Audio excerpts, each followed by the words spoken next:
আন্তর্জাতিক প্রীতি ম্যাচে ব্রাজিলকে 2-1 গোলে হারিয়ে দারুণ এক জয়ে তুলে নিয়েছে ফ্রান্স।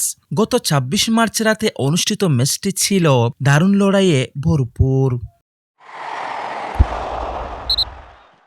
এদিন ম্যাচের শুরু থেকেই আক্রমণাত্মক ফুটবল খেলতে থাকে ব্রাজিল। পঞ্চম মিনিটেই এগিয়ে যাওয়ার বড় সুযোগ পেয়েছিলেন রাফিনহা, তবে সেই সুযোগ কাজে লাগাতে পারেননি বার্সেলোনার এই তারকা।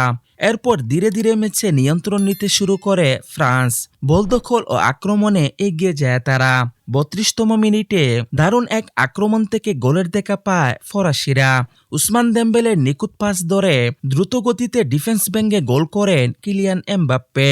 তার এই গোলে এগিয়ে থেকেই বিরতিতে যায় ফ্রান্স।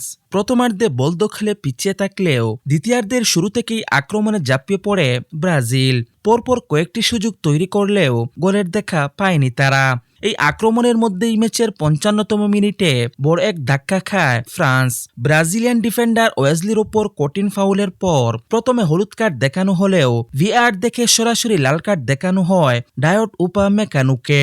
ফলে ১০ জনের দলে পরিণত হয় ফ্রান্স। তবে একজন কম নিয়ে খেলেও পিছিয়ে পড়েনি ফরাসিরা। ম্যাচের ৬৫তম মিনিটে ব্যবধান দ্বিগুণ করে তারা। মাইকেল ওলিসের দারুণ থ্রু পাস থেকে নিখুঁত ফিনিশিংয়ে গোল করেন হুগো একিতিকে। ম্যাচের ৭৮তম মিনিটে ব্যবধান কমাতে সক্ষম হয় ব্রাজিল। ফ্রিকিক থেকে তৈরি আক্রমণে ক্যাসিমিরোর কাটব্যাক থেকে নেওয়া শটে মাঝপথে দিক পরিবর্তন করে বল জালে জড়ান ব্রেমার। শেষ দিকে একের পর এক আক্রমণে ফ্রান্সকে চাপে রাখে ব্রাজিল, তবে সমতা ফেরাতে ব্যর্থ হওয়ায় শেষ পর্যন্ত ২-১ গোলের জয় নিয়ে মাঠ ছাড়ে ফরাসিরা।